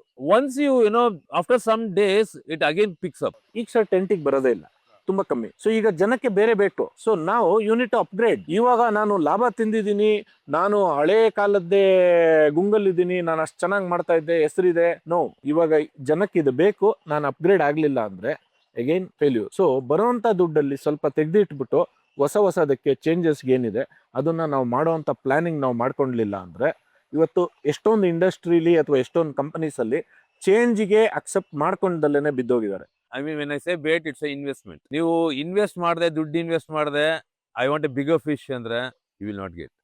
Invest on a better bet, you get a better fish. ಹೌದು of course. See, ಅದೇ ಆಗುವಂಥದ್ದು. ಈಗ ತುಂಬಾ ಜನ ಕೇಳ್ತಾರೆ ನನಗೆ, ಸರ್ ಝೀರೋ ಇನ್ವೆಸ್ಟ್ಮೆಂಟ್ ಅಲ್ಲಿ ಏನಾದ್ರು ಮಾಡ್ಬೋದಾ, ಅಥವಾ ಬರೀ 1 ಲಕ್ಷ 2 ಲಕ್ಷದಲ್ಲಿ ಏನಾದ್ರು ಮಾಡ್ಬೋದಾ ಅಂತ ಅನ್ಬಿಟ್ಟು. ಸಿ, ಮಾಡ್ಬೋದಂದ್ರೆ ಮಾಡ್ಬೋದು. ಹೌದು, ರೋಡ್ ಸೈಡ್ ಅಲ್ಲಿ ಗೋಲ್ಗುಪ್ಪ ಮಾರ್ಬೋದು. ನಾನು ಅದನ್ನು ಕೂಡ ನನ್ನ ಇನ್ಸ್ಟಾದಲ್ಲಿ ನಾನು ತೋರಿಸಿದ್ದೀನಿ, ಇಲ್ಲ ಅಂತಲ್ಲ. ಬಟ್ ಜನಕ್ಕೆ ಆಸ್ಪಿರೇಷನ್ಸ್ ತುಂಬಾ ಜಾಸ್ತಿ ಇರುತ್ತೆ, ಆಸೆ ತುಂಬಾ ದೊಡ್ಡದಿರುತ್ತೆ, ಇನ್ವೆಸ್ಟ್ಮೆಂಟ್ ತುಂಬಾ ಕಡಿಮೆ ಇರುತ್ತೆ. ನಾನು ಹೇಳೋದು ಒಂದೇನೆ, ನೀನು ಶುರುವಿಂದ ಒಂದು ಸ್ಟೆಪ್ ಅಲ್ಲಿ ಮಾಡಬೇಕು ಅಂತಂದ್ರೆ ಹೌದು 50,000ದಿಂದ ಮಾಡ್ಬೋದು, 5,000ದಿಂದನೂ ಮಾಡ್ಬೋದು. ಬೇಗ ಬೆಳಿಬೇಕು, ಚೆನ್ನಾಗಿ ಬೆಳಿಬೇಕು ಅಂತಂದ್ರೆ ದುಡ್ಡು ಹಾಕ್ಲೇಬೇಕಾಗತ್ತೆ. ಯಾವಾಗ್ಲೂ ಅಷ್ಟೇ ಎಲ್ಲರೂ ಹೇಳ್ತಾರಲ್ಲ, 1 ಕೋಟಿ ಮಾಡೋದು ಕಷ್ಟ, ಕೋಟಿ ಮಾಡಿದ್ಮೇಲೆ ಕೋಟಿನ ಮಲ್ಟಿಪ್ಲೈ ಮಾಡೋದು ಭಾರಿ ಈಸಿ ಅಂತ ಅನ್ಬಿಟ್ಟು. ಸೊ ಹಾಗಾಗಿ ಅವರು ಥಿಂಕ್ ಮಾಡ್ಬೇಕು, ಓಕೆ ನಾನು ಶುರುವಿಂದ ಮಾಡ್ತೀನಾ ಅಥವಾ ಸ್ವಲ್ಪ ರಿಸ್ಕ್ ಆದ್ರೂ ಪರವಾಗಿಲ್ಲ, ಸ್ವಲ್ಪ ಜಾಸ್ತಿ ಇನ್ವೆಸ್ಟ್ ಮಾಡ್ತೀನಾ ಅಂತ ಅನ್ಬಿಟ್ಟು. ಆಕ್ಚುಲಿ ಹೇಳ್ಬೇಕು ಅಂತಂದ್ರೆ ನನಗೊಂದು ಎಕ್ಸಾಂಪಲ್ ಕೊಡ್ಬೋದು ಅಂತಂದ್ರೆ, ವೀಕ್ಷಕರೇ, ಮೊಬೈಲ್ ಫೋನ್ಸ್ ಹುಟ್ಟು ಶುರುವಾದಾಗ ನೋಕಿಯಾ ತುಂಬಾ ದೊಡ್ಡ ಹೆಸರು ಮಾಡಿತ್ತು. ಅದು ಒಬ್ಬ ದೊಡ್ಡ ಪಂತರ ಇತ್ತು ಮಾರ್ಕೆಟ್ ಅಲ್ಲಿ. ಅದಾದ್ಮೇಲೆ ಸ್ಲೋಲಿ ಆಂಡ್ರಾಯ್ಡ್ಸ್ ಬರಕ್ ಸ್ಟಾರ್ಟ್ ಆಯ್ತು. ಆಂಡ್ರಾಯ್ಡ್ಸ್ ಅಲ್ಲಿ ಸ್ಯಾಮ್ಸಂಗ್ ಬಂತು, ಎಷ್ಟೊಂದು ಬರ್ತಾ ಹೋಯ್ತು. ಓಕೆ, ಆದ್ರೆ ನೋಕಿಯಾ ಮಾಡಿ ತಪ್ಪೇನು ಅಂತಂದ್ರೆ ಅವ್ರು ಅಪ್ಗ್ರೇಡ್ ಆಗ್ಲಿಲ್ಲ. ಅವ್ರು ಅಪ್ಗ್ರೇಡ್ ಆಗದಿರೋ ಕಾರಣ ಇವತ್ತು ನಮಗೆ ನೋಕಿಯಾ ಕಾಣಿಸ್ತಾ ಇಲ್ಲ. ಜಸ್ಟ್ ಟು ಬಿ ಕ್ಯೂರಿಯಸ್, ನಾನು ನೋಕಿಯಾ ಯೂಸ್ ಮಾಡ್ತಾ ಇದ್ದೆ. ನೀವು ಏನಾದ್ರು ನೋಕಿಯಾ ಯೂಸ್ ಮಾಡಿದ್ರೆ ನನ್ನ ಕಮೆಂಟ್ ಮಾಡಿ ಯಾವ ಮಾಡಲ್ ಯೂಸ್ ಮಾಡ್ತಾ ಇದ್ರಿ ಅಂತ. ಸರ್, ಜಸ್ಟ್ ನಮ್ಮ ನೋಡಿಗರಿಗೋಸ್ಕರ ಕ್ವಿಕ್ ಆಗಿ, ಓಕೆ, ಇನಿಷಿಯಲ್ ಇನ್ವೆಸ್ಟ್ಮೆಂಟ್ ಎಷ್ಟಾಯ್ತು ಸರ್ ಇದಕ್ಕೆ ಟೋಟಲ್ ಆಗಿ? ಒಬ್ಬೊಬ್ರು 27 ಲಕ್ಷ ಇನ್ವೆಸ್ಟ್ ಮಾಡಿದ್ವಿ, 3 ಜನ ಪಾರ್ಟ್ನರ್ಸ್. 27 ಲಕ್ಷ ಒಬ್ಬೊಬ್ರು ಇನ್ವೆಸ್ಟ್ ಮಾಡಿದ್ವಿ. ಓಕೆ, ಸೊ ಅವ್ರು ಆಗ್ಲೇ ಹೇಳಿದಂಗೆ ಅರೌಂಡ್ 94 lakhs 95 lakhs ಹಂಗಾಯ್ತಲ್ಲ. ಒಂದು 85-90 ಒಳಗಡೆ. ಲ್ಯಾಂಡ್ ಓನಾ ಲೀಸಾ ಸರ್? It's own land. ಎಷ್ಟು ಎಕರೆ ಇದೆ ಸರ್? ಇದು 2.25 ಎಕರೆ ತನಕ ಬರುತ್ತೆ. 2.25-3 ಎಕರೆ. ಓಕೆ, ಎಷ್ಟು ಟೈಮ್ ತಗೋತು ಸರ್ ನಿಮ್ಗೆ ಇನಿಷಿಯಲಿ ಸೆಟಪ್ ಮಾಡೋದಕ್ಕೆ? ಒಂದು 8-9 ತಿಂಗಳು ಟೈಮ್ ತಗೊಂತಿದ್ದು. ಓಕೆ, ಬೇಗ ಸೆಟಪ್ ಮಾಡಿದ್ವಿ ಇದನ್ನ. ರೈಟ್. ಸೊ ಇವತ್ತಿನ ಮೇಂಟೆನೆನ್ಸ್ ಕಾಸ್ಟ್ ಅಂತಂದ್ರೆ ಅಂದಾಜು ತಿಂಗಳಿಗೆ ಎಷ್ಟು ಬರುತ್ತೆ ಸರ್? ಇದರಲ್ಲಿ ಮೇಜರ್ ಬರೋದೇ ಸ್ಯಾಲ್ರೀಸು, ನಂತರ ಬರೋದು obviously groceries, house keeping items, meat, dairy items, ಇಂಥದ್ದು.